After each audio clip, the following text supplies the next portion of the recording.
Hey y'all, so I know we all ain't perfect, so here's a little bit of story about myself being a little bit imperfect. Unperfect? Unperfect? Imperfect? I don't know.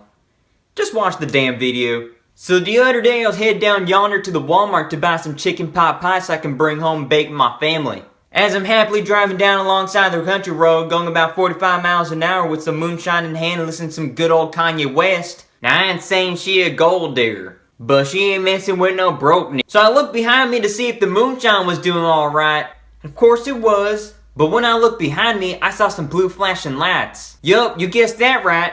It was Mr. Policeman right behind me going about 55 miles an hour with the donut in hand trying to come get me. Now I ain't no outlaw, so I pulled over to the side of the road and waited for Mr. Policeman to come up to my window. Ooh, man, was I more nervous than a ceiling fan store owner with a comb over. Of course, when he came up right to my window, he asked me the typical question. Son, do you know why I pulled you over? And of course, being me, the law-abiding citizen, I looked at him dead in the eyes and I said, no sir, I ain't got the slightest clue. Then he asked me, which way you headed, son, this way or that way? And of course I told him, sir, I'm just headed down to the Walmart to buy some chicken pot pie to bake with my family. So of course the policeman done asked for my driver's license so he can go back to his little computer in his vehicle and run it through. And then he came back and told me that this vehicle wasn't registered under my name. Now, I forgot to mention this to y'all, but I was in the family vehicle. We call it the grocery getter because we get groceries with it. Of course, our family vehicle was a 1989 Ford 3910 tractor with a Chevy V8 engine strapped to the hood of it. So I told him it was a family vehicle,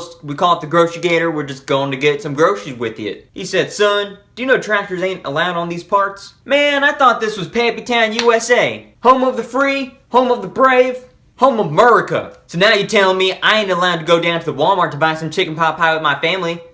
The hell? What kind of free country is this? It ain't so free, is it? Man, I bet Texas is more of a free country. But luckily, he let me off with the warning. Ooh, man, was I happier than a white girl inside of a Starbucks when I heard that news. Thank the heavens he let me go. I was sweating more than a nun in a penguin shooting contest. And here I thought I was getting pulled over for open container. Man, I was so happy, I gave Mr. Policeman a big old sample of my good old moonshine. He told me I made his day. Man, I'll tell you what. Mr. Policeman put a smile on my face that day too. Now I know it may sound like this story was kind of pointless for y'all, but stay with me, there is a moral behind this story. And of course that's be nice to everyone that you meet. Nah, I'm just pulling y'all's leg. The real moral of the story is always, and I mean always, have a case of moonshine in the back of your car. Please subscribe to my YouTube channel for new videos every God knows when.